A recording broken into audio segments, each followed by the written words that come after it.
So today we'll be talking about, I do that every video now. Today we'll be talking about the trap of self-improvement or hustle culture. And I put it in brackets, who is your Messiah?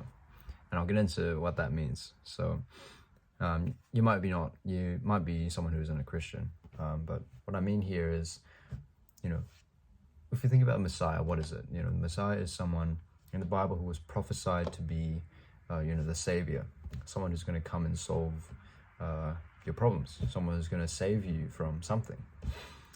And I tie them in together because I've recognized there's a very intimate relationship that hustle culture and self-improvement and all these things have in common with this idea of a Messiah. Right, we can talk about the idea that, these people, like I'm speaking mostly for the men here, these people like Jordan Peterson, Andrew Tate, and I think recently the big one has been like Hamza, right? A few years back, I used to watch them quite a lot because I was quite lost and I needed saving, so to speak. So I can approach it from there, like sort of, these people aren't going to actually fix your problems, but then also the kind of ideas these people talk about, because there is a very pressing issue today. The reason why self-improvement, all these things exist, is because they're very real problems that men face today. And the very purpose, the very idea that they're talking about is this idea that you can pull yourself up by your own bootstraps. You can get out of your own sort of predicament. I think recently there's also a few other channels like Healthy Gamer GG, he's like the psychiatrist and he sort of talks about, mental health, and he sort of addresses what it means to be lonely and everything, just, it's very interesting to see all this come up recently. But the reason why I think this is such a relevant topic is because I think the end motive that all of these people offer, the end motive that all these things try to give us, or the end result that they give us, doesn't actually help us at all, or it doesn't help us very much. Now I'll get into the first point. So one of the main themes, I don't know if this is still prevalent, but one of the main themes of self-improvement and all these like financial gurus and investment gurus online, it's a very attractive marketing thing, but I think they also believe it. Some of them actually do practice it, but it's this idea of, sorry about the blender, but this idea of you work so you don't have to work in the future, which is really interesting. Obviously there's, conflicting views about this in the community, in the self-improvement community.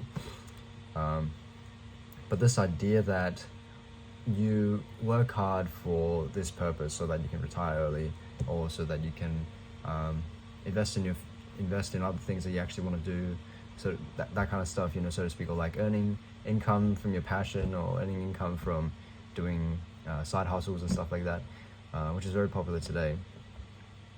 They all come from this idea of, I don't feel like working and this is really crushing me.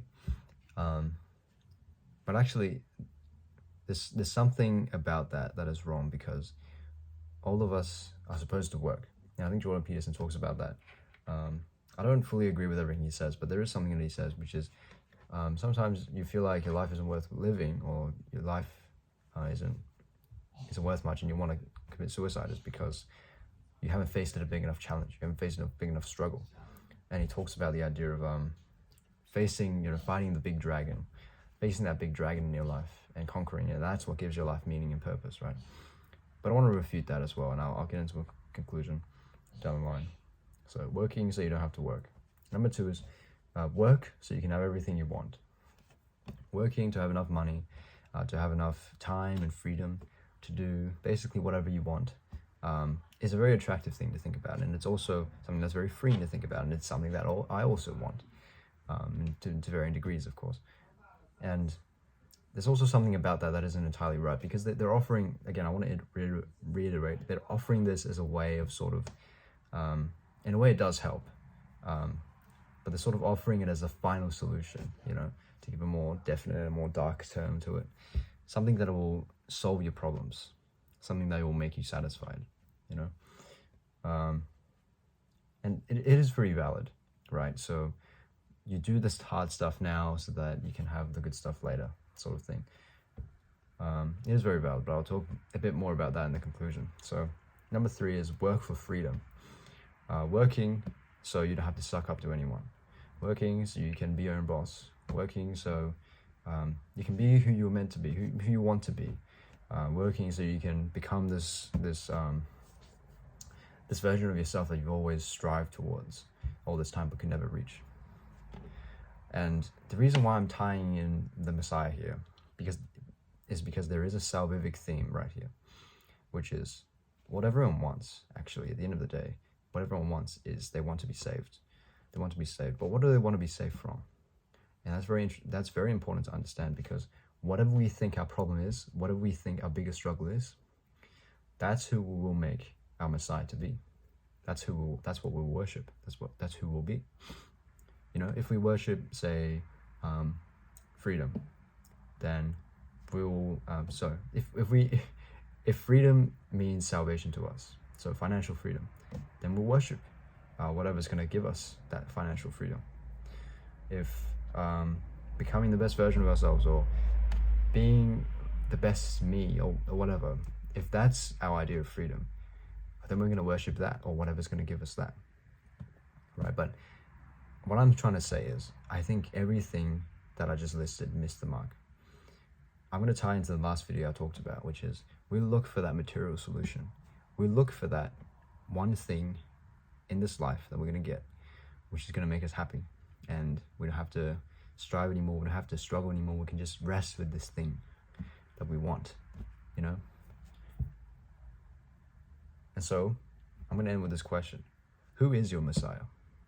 Is your Messiah someone who's going to give you all the pleasures you want in this world? Is your Messiah someone who's going to give you all the time you want, all the freedom you want? Is your Messiah the one that's going to give you all the power you want, all the money you can have, or even just, you know, something simple like the next house you can get, or the house that you want, you know, or the lifestyle that you want, or the girl that you want?